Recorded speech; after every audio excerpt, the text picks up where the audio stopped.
My father lifted his glass and smiled the smile he used when he wanted a room to like him more than it liked the truth.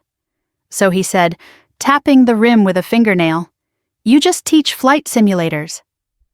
A ripple of polite laughter moved through the country club like wind across wheat. I smiled back steady. "No," I said. "I fly real aircraft." He laughed louder, pleased with himself. "Oh, then what's your call sign?" I didn't raise my voice. "Night Sentinel." The man beside him, a retired SEAL, spat red wine across the white linen and went pale. He started, then stopped. He knew exactly who I was. The silence that followed had texture.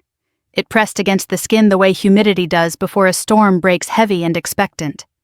A spoon clinked a glass somewhere behind me.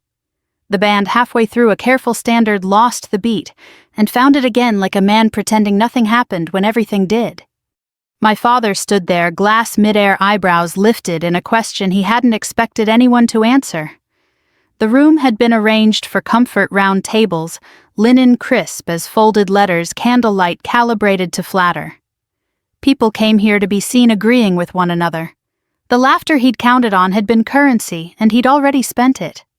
He recovered first. He always did. "That's a good one," he said, aiming for charm and landing near confusion. "Night what?" He glanced around, searching for permission to laugh again. I didn't give it to him. The SEAL Tom, I would later learn though, everyone called him by his last name, set his napkin down with the care of a man who understands lines. "Sir," he said, and the word carried. "That's not a joke."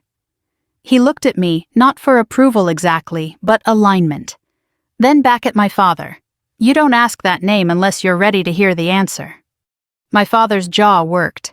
He took a sip of wine more to occupy his mouth than because he wanted it, and swallowed wrong.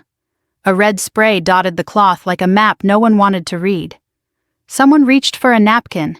Someone else pretended to check their phone. The band stopped altogether.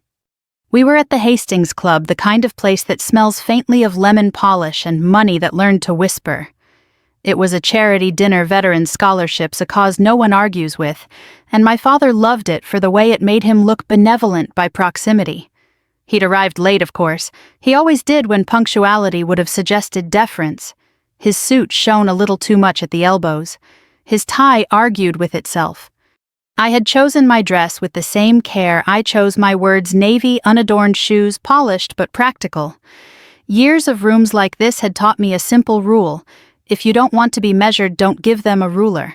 My hair was pinned back the way I pin it for long nights. Habit is a kind of armor. "Simulators," my father repeated, finding his footing. "That's what she does, teaches kids to push buttons." He chuckled, warming to the sound of his own certainty. All very important, of course. Tom's chair scraped softly as he turned. "With respect," he said, and the phrase did what it's meant to do when used correctly. It made space. "She doesn't teach kids." The room leaned without knowing it had moved. I felt my pulse in my throat, not from fear but from the old math of exposure. My father had always liked to tell my story for me. It saved him the trouble of listening. For years I'd let him. Invisibility has advantages. Tonight it was losing its usefulness. A woman across the table, Pearl's careful hair tilted her head. "Night Sentinel," she repeated, tasting it. "Is that Air Force?" Tom didn't answer her. He kept his eyes on my father. "It's earned," he said, "and it's not something you hand around at dinner." My father laughed again, a short bark that tried to break the moment into something manageable. "Come on," he said, "we're all friends here." Friends. The word has a way of meaning different things to different people. To my father it meant audience. I set my glass down. The stem made a small decisive sound against the table. "Dad," I said, and didn't soften it. "Please." He looked at me, then really looked as if seeing a stranger who shared my face. "Please," what he asked. "Please stop," I said, not loud, not angry, not tonight. The band leader cleared his throat. The MC, a man who made a living guiding rooms back from edges, took a step forward, smile ready. Tom lifted a hand just an inch. The MC froze. "Sir," Tom said again, and there was no mistaking the respect now. "Your daughter flew Overwatch for my team. Nights when the sky disappears and the ground lies. Nights when radios go quiet. She kept watch so we could move." He paused, measuring. She brought people home. The room breathed in as one and forgot to breathe out. My father's face rearranged itself. The smile tried to come back and couldn't find a place to sit. "That's dramatic," he said weakly. "It's accurate," Tom replied, "and it's enough." A waiter moved, then stopped caught between pores. The candles guttered. I felt the old instinct rise, the urge to fill the space to make it easier for everyone by making myself smaller. Years of training had burned that reflex down to embers. Quiet professionalism, they call it. Do the work, speak when necessary. Let truth hold its own weight. I met my father's eyes. There was confusion there, and something else I hadn't seen before: fear of being wrong in front of witnesses. Power doesn't like witnesses. "I didn't come to correct anyone's biography," I said, "because someone had to speak, and it might as well be me. I came to support a good cause." I lifted my glass just enough to give the room a task. To the students who'll get a chance they didn't expect. People stood because standing is what you do when you don't know what else to do. Glasses clinked. The band found a key and stayed in it. The MC exhaled and smiled like a man whose bridge hadn't collapsed. My father sat. He stared at the stain on the cloth as if it were the problem. When he looked up again, his voice had lost its swagger. "Night Sentinel," he said, testing the words. "Since when?" I didn't answer. Some questions aren't owed answers in public. Tom leaned back, the crisis passed for him. "You raised someone steady," he said, not unkindly. "That counts." My father nodded without looking at me. He nodded at the idea of himself. As the room restarted, forks finding plates, conversation stepping gingerly back into motion, I felt the shift settle. It wasn't triumph, it was redistribution. The story had moved to where it belonged, and the room had adjusted its furniture around it. Across the table, the woman with pearls touched my arm. "Thank you for your service," she said, eyes bright. I nodded, because sometimes gratitude is a gift you receive without opening. My father didn't speak again that night. He left early, muttering about traffic. His empty chair was louder than his jokes had been.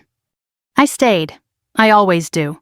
You don't leave a room just because it learned something about you. You let it live with the lesson. The drive home was quiet. The city thinned into roads that remember tires. My phone buzzed once, no message, just a missed call. I didn't check it. Some reckonings need daylight. By morning, the story had already begun to travel the way these things do, softly at first, then with confidence, like it had always belonged to the town. I didn't read the messages. I made coffee and watched steam rise from the mug, thin and patient. Outside, a sparrow bullied a bigger bird off the feeder and won. Size, I've learned, is a poor predictor of outcome. I grew up in a place where people keep mental ledgers: who paid what, who gained weight, who left and came back. Our house sat just off a 2-lane road that cut through cornfields and ambition in equal measure. My father ran a small contracting outfit out of a block building behind the garage. Copper and dust lived in his clothes. He was good with systems, pipes, wires, schedules. People were another matter. He believed humor was a solvent. If something hurt, you laughed it down. If someone flinched, that was proof they needed toughening. Builds character, he'd say, and the men around him would nod, because nodding is easier than objecting when the joke isn't aimed at you. By 5th grade, I was tall and solid, not clumsy, just present in a way that invited commentary. My mother tried to intercept the remarks with casseroles and deflection. She loved me out loud. He cut me down in public. Those forces canceled each other out until I felt like zero. On Sundays, we sat beneath stained glass, wheat and water pouring color onto the pews. The pastor spoke of grace. In the parking lot, my father would squeeze my upper arm like he was checking a melon and say, "We're laying off the donuts this week, right?" The men laughed. The women looked away. Humiliation loves a parking lot. I learned early that invisibility was safety. If I couldn't be pretty, I could be useful. I swept the shop. I stacked parts. I balanced invoices on a yellow legal pad. He relied on my neatness while ridiculing my body. "You'd be perfect if you came with a shutoff valve," he told a supplier once, like it was a compliment. I pretended not to hear. I always pretended. In high school, I ran cross-country in an oversized t-shirt. My times were average. I liked the private victory of steady pace, no applause, just breath and grit. A guidance counselor slid a brochure across her desk during senior year. Aviation. You're organized, she said, and stubborn. Those go far. My father laughed when I brought it up at dinner. You'll quit the first time someone yells, he said, chewing with his mouth open. You can't even handle a hill run. My mother pressed her napkin to her lips. Silence in our house was always the safest answer. I signed papers on my lunch break and hid the copies in my geometry binder. The day I left, my father stood with his thumbs in his belt loops like a foreman of the world. Try not to embarrass us, he said. I lifted my bag and didn't look back. Training liked neatness and stubbornness. So did I. The cadence in my head changed from my father's voice to an instructor's bark, and somehow that felt like mercy. The instructor didn't know my history or my body. He cared about checklists, headings, weather. I could work with that. Work is a refuge when your worth has always been contested. I didn't tell my father what I flew, or where, or why. Partly because of security, mostly because I was tired of auditions. If he couldn't be proud without conditions, I'd stop offering him the chance to reject me. I showed up to holidays in plain clothes, never mentioning nights spent above deserts, or water watching the ground for movement that didn't belong. To him, I was the daughter who never quite measured up. The phone buzzed again. This time I checked it. A single text from my father. We need to talk. No punctuation. That's how I knew it mattered. I waited until afternoon. Let the light move. Let the town metabolize its surprise. At the diner, the waitress added an extra slice of bacon to my plate and pretended she hadn't. An older man at the counter cleared his throat and said, "Ma'am," like it was a flag.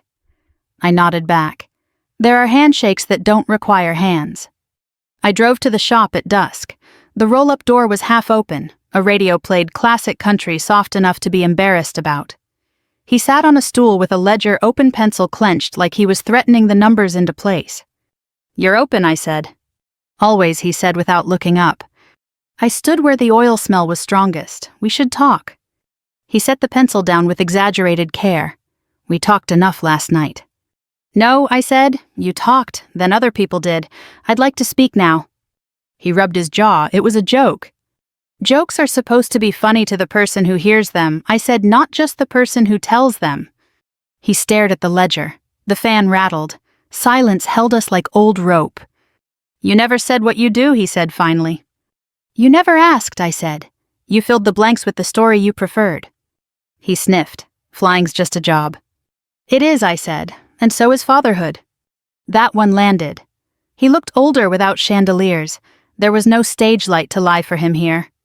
"What do you want?" he asked. "I want you to stop," I said. "Not just the big performances, the small cuts, the way you turn me into a punchline." He shifted on the stool. "What if I can't?" "Then we'll see each other less," I said. "I won't bring myself where I'm not respected." He nodded once sharp like he was taking a measurement. "You got hard." "I got clear," I said. He thumbed the ledger's edge. "Night Sentinel," he said, quieter. "What does that even mean?" "It means you keep watch so others can sleep," I said. "That's all." He closed the ledger and pushed it aside. When he stood, it was slow, cautious, like a man surprised by the floor. "There's a service Saturday," he said. "Veterans Memorial. I could stand there with you." I nodded, okay. Saturday was bright in that Midwest way, the sky apologizing for winters. We stood near the back while names were read. An older Marine saluted with a hand that trembled and a jaw that didn't. My father didn't interrupt. He didn't translate me into smaller words. When someone asked that your girl, he lifted his chin, yes. It wasn't poetry, it was enough. Later at his truck, he said, "I've been mean my whole life." "You've been afraid," I said. "Mean is how afraid dresses for work." He grunted. "You going to fix me now?" "I can draw a line," I said. "You walk across." He nodded. A week later, he came by with tomatoes from a neighbor's garden and asked if I had salt. He opened the screen door slowly so it wouldn't slam. Consideration is a dialect, I'll take it. The thing about a callsign is that it isn't chosen for how it sounds. It arrives the way weather does after conditions line up and something survives them. You don't announce it. You earn it, and then you try to forget it so it doesn't harden into vanity. Vanity gets people killed. I learned that early. My path into aviation wasn't cinematic. There were no trumpets. There were forms, medicals interviews conducted in rooms that smelled faintly of coffee and institutional carpet. There were instructors who cared less about my reasons than my reactions. How do you correct? How do you recover? How do you decide when the instruments disagree with your gut? Those questions tell more truth than any speech. I flew trainers' first clean, honest aircraft that forgive mistakes just enough to teach you not to make them again. I learned the grammar of air the way some people learn a second language awkwardly at first, then with the quiet confidence of someone who knows which rules can bend and which will break you. Crosswinds taught humility, night taught patience, weather taught respect. The first time I flew at night over open water, the horizon disappeared. There is a moment when the world becomes a bowl of ink, and you realize how much of flying is faith disciplined by procedure. You trust the instruments. You trust the checklist. You trust the training drilled into muscle memory. You do not trust the voice that says, "You're fine. Relax." That voice lies. I didn't tell my father about any of it. I wrote home in neutral sentences. "I'm well. Training is demanding. The food's fine." When my mother mailed me clippings about my cousin's promotions and new trucks, I wrote back, "Tell them I'm proud." It was easier to keep the ledger balanced by not entering my own numbers. Advanced training came later, and with it the kind of flying that doesn't invite spectators. The aircraft changed. The nights lengthened. The maps grew teeth.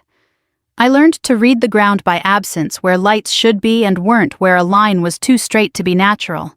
I learned to hold position when everything in you wants to move, to wait, to watch. There's a rhythm to operations that doesn't make the movies. Long hours of nothing punctuated by minutes where everything matters.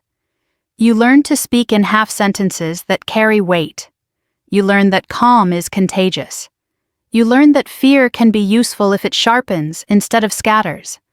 The night that earned the name wasn't dramatic in the retelling. It never is. A team had gone long.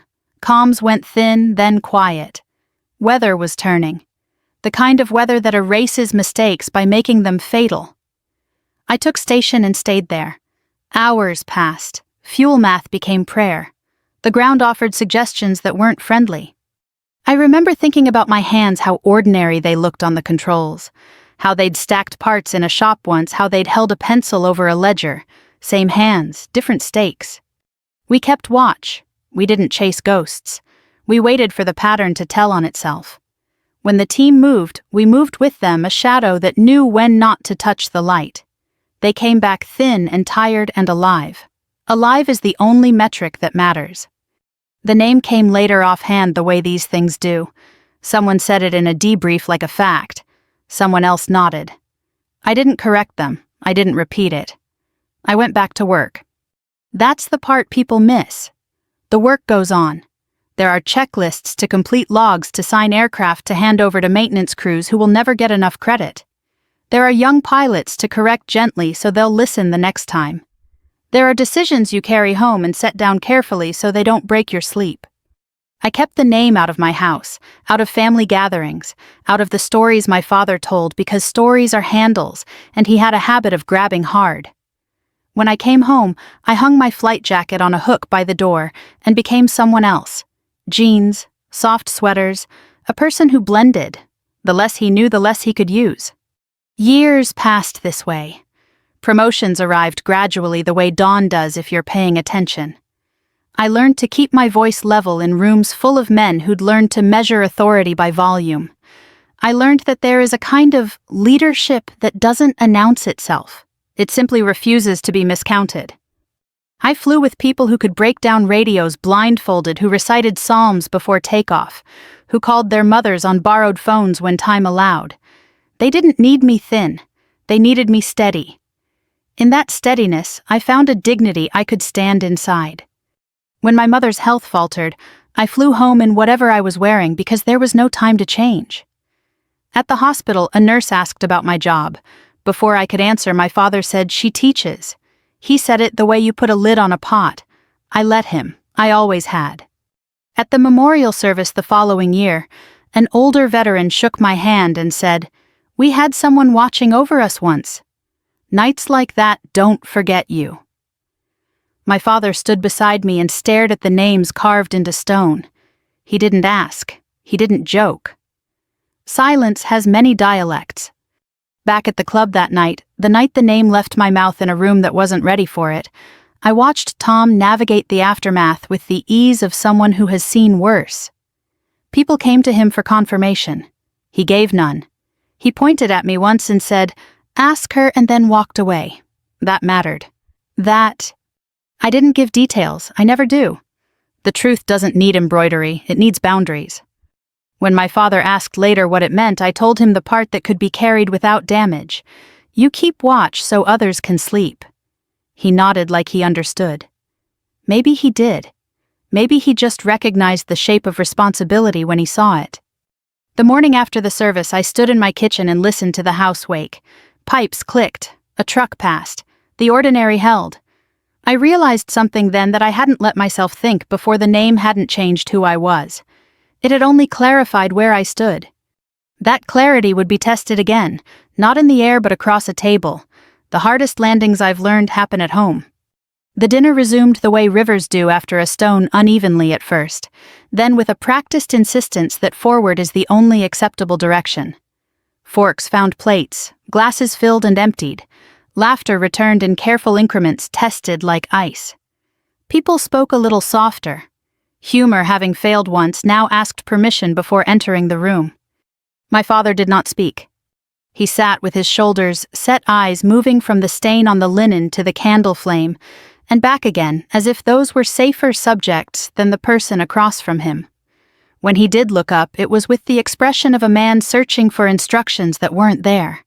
The script he'd relied on tease deflect charm had been removed without replacement. Tom drifted away from our table, a tactful retreat that did him credit. He had done what he came to do, though I doubted he'd known it when he arrived. People stopped him anyway the way they do when they want to touch certainty. He nodded, deflected, redirected. He refused to perform. That mattered too.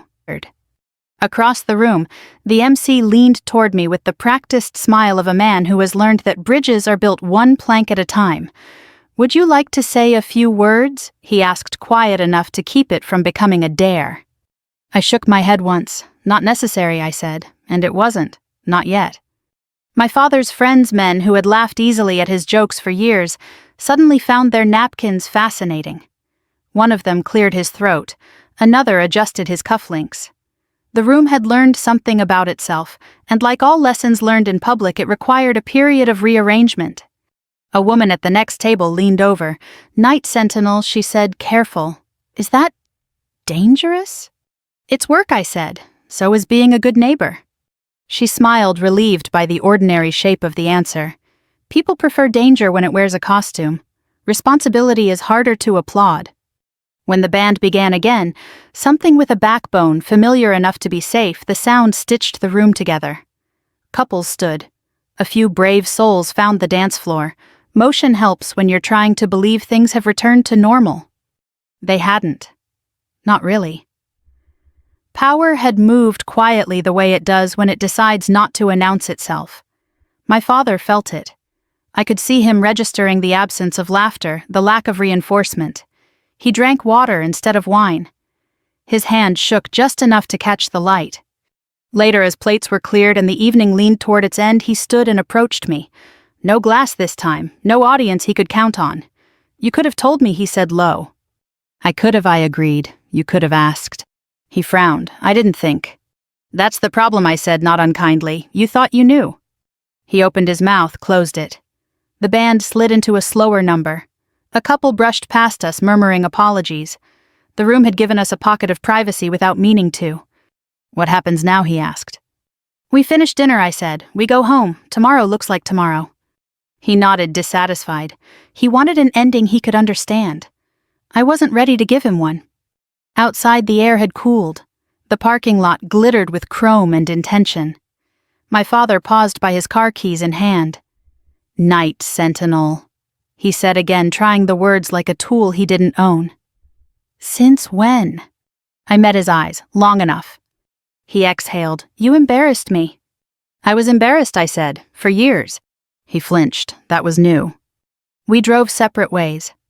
I took the long route home, the one that passes the river, and the old grain elevator, the one that gives you time to feel your way back into yourself. At a red light, my phone buzzed. A message from an unknown number. Thank you for keeping watch. No signature, no need. The days that followed were a study in aftermath. The town metabolized the event with the efficiency of small places, quickly, loudly, with witnesses. At the hardware store, a man I'd known since childhood tipped his cap and said, "Ma'am," like it was a decision. At church, a woman pressed my hand and whispered, "My son flies. Pride and fear share a border." My father did not call. On the third day, I decided to go to him. Not because I owed him anything, but because avoidance has a way of turning into something that looks like consent. The shop smelled the same oil dust, the sweet tang of solvents. He sat at the bench, radio murmuring. When I stepped inside, he didn't look up. "You're here," he said. "I am," I said. He set his wrench down. "People are talking." "They always are." He rubbed his hands together as if warming them. "They say you're some kind of hero." "I do my job," I said. He nodded, unsatisfied again. "You could have corrected me." "In front of everyone I asked you to stop." He stared at the wall where a calendar hung months out of date. "I didn't hear you." "I know," I said. "That's what I'm saying." Silence stretched. The radio crackled. Outside, a truck passed. "I don't like being wrong," he said finally. "No one does," I said, "but being wrong isn't the worst thing." "What has he asked?" "Being cruel," I said, "and calling it humor." He swallowed. The word had landed where it was meant to. "I need you to understand something," I continued. "What you said wasn't a one-off. It was a pattern. And patterns require boundaries." He looked at me, then really looked. "You going to cut me off?" "If you keep cutting me," I said, "yes." He nodded slow. "I don't know how to talk without joking." "Then learn," I said, "or say less." He considered that the way a tradesman considers a new tool, suspicious, curious, aware it might change the work. "There's a service Saturday," he said at last. "Veterans Memorial, names, flags." He hesitated. "You could stand with me." "I can," I said, "if you can stand with me." He met my eyes and for once didn't look away. "I can try." Trying isn't everything, but it's a start. As I left, he called after me, "Night Sentinel." I turned. He nodded once like a man marking a measurement. No joke, no audience, just the word placed where it belonged. The hardest flights I've learned aren't the ones that scare you. They're the ones that require you to change how you land. Saturday arrived clear and undecided, the kind of day that pretends neutrality while quietly taking notes. I drove to the memorial early, not because I like being first, but because I like knowing where to stand before a crowd decides for me. The square sits between the library and the post office, a practical patch of grass edged by sidewalks that have learned the weight of parades and grief. Flags lined the path, their fabric stiff in the morning air. A brass quintet warmed up with careful notes that sounded like apologies. My father's truck pulled in 5 minutes later than he said it would. Some habits are structural. He parked crooked, corrected again. When he stepped out, he had shaved. His tie was quiet. That alone told me he understood this wasn't a stage. We stood near the back. He didn't grab my arm. He didn't steer me. He stood beside me like proximity was something you practiced. The mayor said the expected things. Names were read. An older Marine saluted with a hand that trembled and a jaw that didn't. When the anthem began, my father placed his hand over his heart without theatrics. He didn't look at me, but he didn't look away from the flags either. Afterward, people drifted. A woman in scrubs balanced a toddler on her hip and thanked me for my service with a voice that meant it. A man from my father's bowling league cleared his throat and said, "Heard about the dinner." My father answered before I could. "She didn't give a speech," he said. "She set a standard." He didn't look at me when he said it. He didn't have to. Progress is sometimes subtraction. At his truck, he lingered. "Coffee?" he asked like it was a truce. "Sure," I said. We went to the diner where the booths remember elbows. The waitress poured without asking. "Regular," she said to him. He nodded. To me, she said, "Black." I smiled. People notice things. We ate in a quiet that wasn't hostile. He talked about copper prices, about a kid at the shop who over-tightened a valve and learned humility the honest way. I told him about a sparrow that bullied a blue jay off my feeder and won. He frowned, then laughed once, surprised. Metaphors arrive whether you invite them or not. You going back soon, he asked. Yes, I said, there's always work. He nodded, figures. The phone started ringing that afternoon. Not for me, for him. I could tell by the way he stiffened, by the way he took calls outside and returned with his jaw set. When he finally said something, it came out sideways. Your aunt wants to know why I never mentioned what you do. I sipped my coffee. What did you tell her? That it wasn't my story, he said, testing the phrase, and that I didn't ask. That'll do, I said. At home, the house settled around me. I lined vases from the dinner with water and watched flowers bow their heads like they'd stayed up too late. I set my phone face down. The truth doesn't need replies. Messages came anyway. Old friends, former classmates, some proud, some apologetic. A few curious in the way curiosity becomes when it's decided you owe it something. I answered none of the questions that wanted details. I answered one that didn't. Glad you're okay, it read. I wrote back, I am.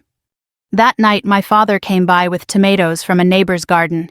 He set them on the counter with a paper towel under them so they wouldn't spot the surface.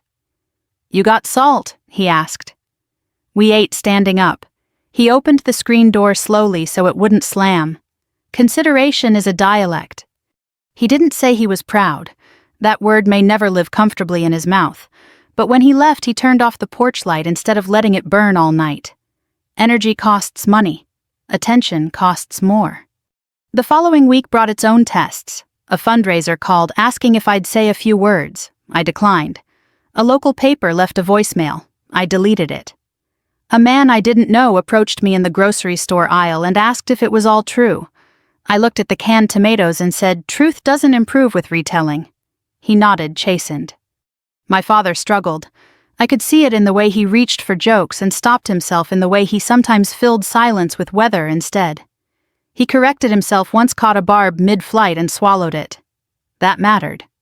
Night Sentinel, he said one evening, not as a spectacle, but as a question. Does it ever stick?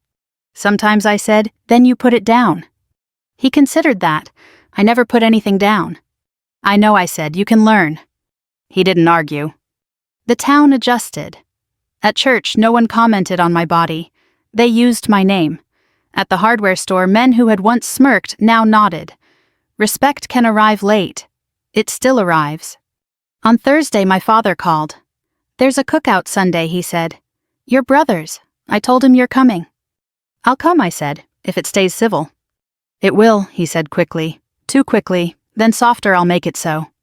At the cookout, the men gathered around the grill like it was a campfire. Stories cycled. My father wandered over with a plate, nodded at the chicken, then turned to me.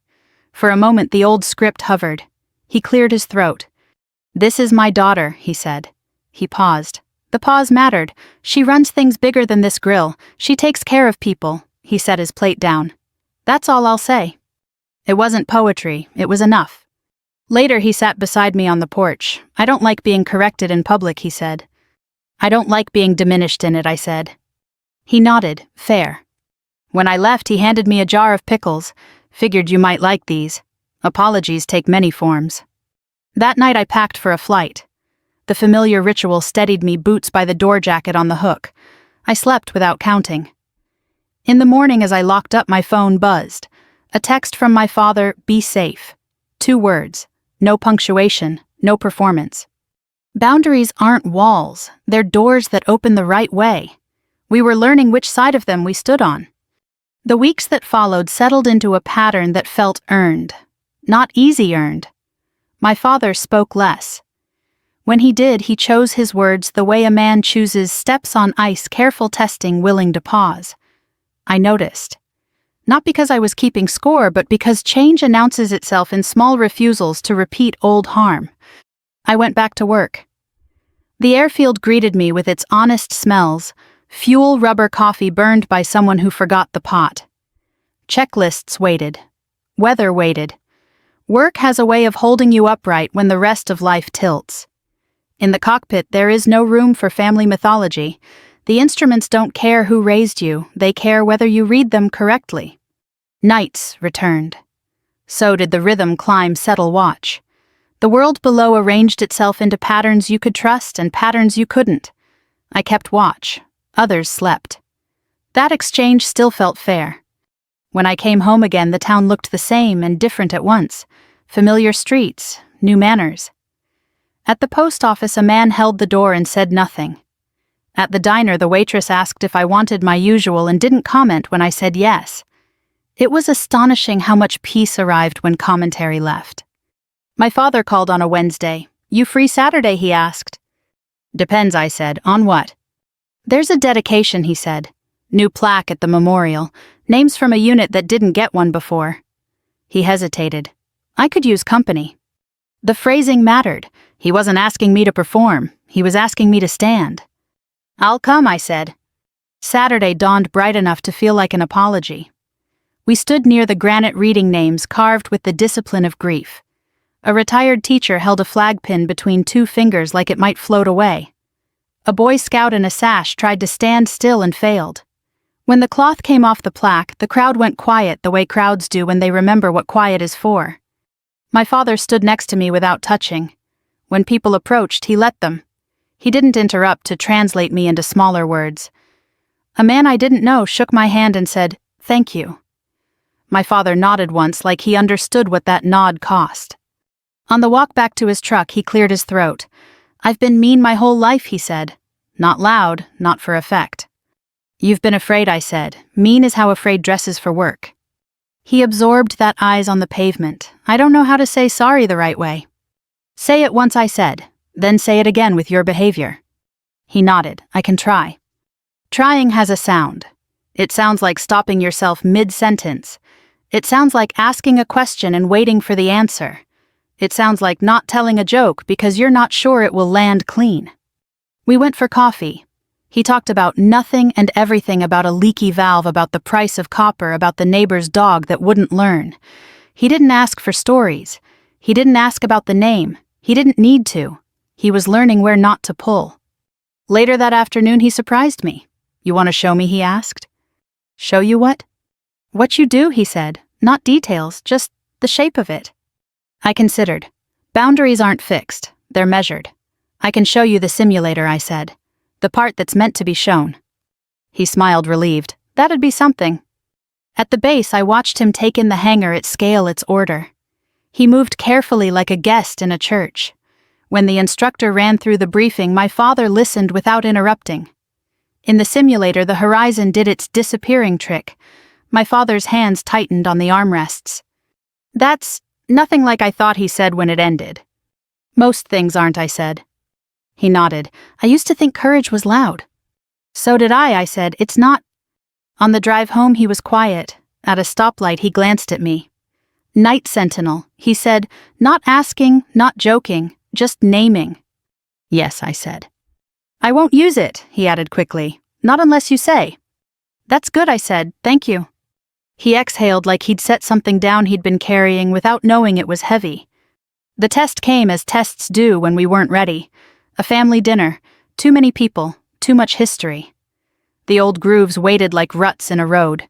Someone made a comment about my work, half curious, half dismissive. My father opened his mouth, closed it, looked at me. "She flies," he said, and left it there. It wasn't perfect, it was progress. After dinner, as dishes clinked and people drifted, he pulled me aside. If I mess up, he said, "Tell me," not in front of everyone. "I will," I said, "and if you don't stop, I'll leave." He nodded. Fair. That night I slept easily. In the morning he texted, "You home?" Yet I replied, "Yes." A minute later, coffee later, I smiled. Reconciliation doesn't sound like trumpets. Sometimes it sounds like an invitation that doesn't demand. At the shop a few days later, I returned a socket set I'd borrowed. He took it, marked the pieces that were his the way he always had. "You always did that neat," he said, then stopped himself. "I mean, thanks." "You're welcome," I said. He looked at me, really looked. "I'm trying," he said. "I see it," I said. The hardest part of change isn't the first apology. It's the 100 small decisions that follow it. He was making them, so was I. When I left, he stood in the doorway and watched me go. He didn't call out, he didn't joke. He lifted a hand, then dropped it. The radio played something old and honest. In the air that night, the horizon vanished again. Instruments glowed. I kept watch. Somewhere below, a town slept with new manners. The ground offered no surprises. The work held. Home is the place you practice landings you don't get graded on. We were still practicing, and for the first time that felt like enough. By late summer, the heat had softened into something that forgave you for lingering outside. Evenings stretched. Mornings apologized for themselves. The town had folded the dinner into its memory the way towns do filed it under things we learned without meaning to. At the diner, people stopped asking questions. At church, they stopped whispering. They used my name. Respect can arrive late. It still arrives. My father stayed quiet for a while after the plaque dedication. Not distant quiet. There's a difference. He called when he said he would. He showed up when he said he would. When he didn't know what to say, he didn't say anything. Silence used correctly can be an act of care. One evening he came by with a sack of peaches and set them on the counter. "They bruise easy," he said like it was a confession. He washed his hands before touching anything. He noticed the flight jacket on the hook and didn't comment.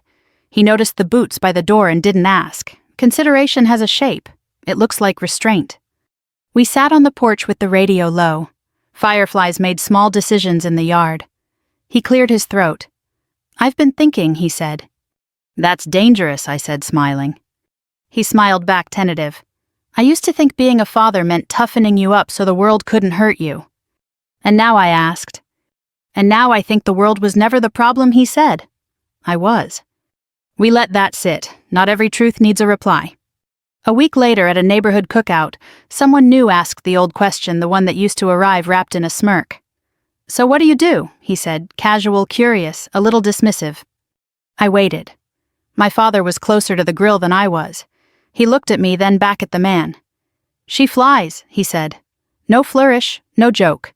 And she keeps people safe." The man nodded. "Well," he said, properly chastened, "thank you." My father didn't watch my face for approval. He flipped a burger and let the smoke do its work. Later, as dusk settled, he handed me a plate and said, "You want the corner less char?" It was a small thing. It mattered. Work took me away again. It always does. The airfield greeted me with its familiar truths. Nights returned. Weather argued. I watched the horizon disappear and reappear, patient as a heartbeat. There were moments when the old reflex rose, the instinct to be invisible, to keep everything I was from becoming something someone else could mishandle. I let the reflex pass. You don't have to erase yourself to stay safe. You can draw lines. When I came home, my father had fixed the screen door. It no longer slammed. He'd noticed. He'd cared enough to do something about it. On Sundays, we sat beneath the same stained glass wheat and water, pouring color across our shoulders. After the benediction in the parking lot that had hosted so much humiliation, a man from my father's bowling league said, "Heard your girl's doing important work." My father lifted his chin. "She is," he said, "and she doesn't need me to explain it." He didn't look at me. He didn't have to. There were still rough edges. There always are. He slipped once, reached for a joke out of habit, then stopped himself mid-sentence. "Sorry," he said simply. He meant it. Apologies don't need decoration. One afternoon he asked if I'd walk with him to the memorial. We read names. He traced a letter with his finger. "These rings," he said, nodding at my hand. "I don't know what any of them mean." "Each one is a story," I said. "Not one is a joke."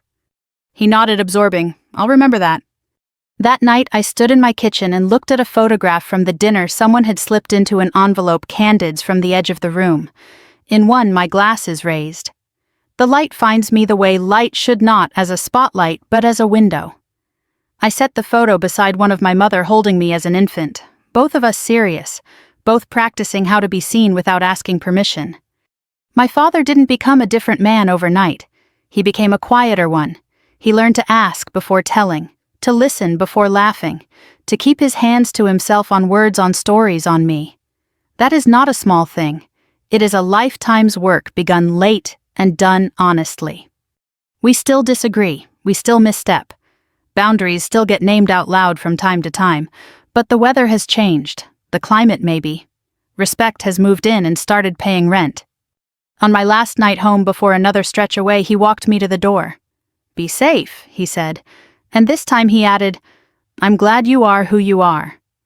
It wasn't the word he'd withheld for decades. It was better. It was true. In the air, the horizon vanished again. Instruments glowed. I kept watch. Somewhere below, a town slept with new manners. The work held. So did I. I don't tell this story to humiliate my father. I tell it to honor what can grow in rocky soil. Words are tools. Used carelessly, they cut. Used well, they build. Parents, grandparents, anyone with a voice that carries, remember this: what you say in public can wound for decades. Or it can heal in an instant. You get to choose. As for me, I no longer wait for my worth to be announced over a microphone. Honor isn't given by introductions. It's lived in the way you carry yourself when the lights are on you and when they aren't. The greatest revenge isn't humiliation returned. It's dignity kept until the world has no choice but to learn it. If you stayed with me to the end, thank you for listening. I'd love to know where you're listening from. Leave a comment and tell me. If this story touched something in you, consider sharing it with someone who might need to hear it. We have many more stories like this to share, so subscribe if you'd like to keep walking this road with us. Let's keep choosing respect together.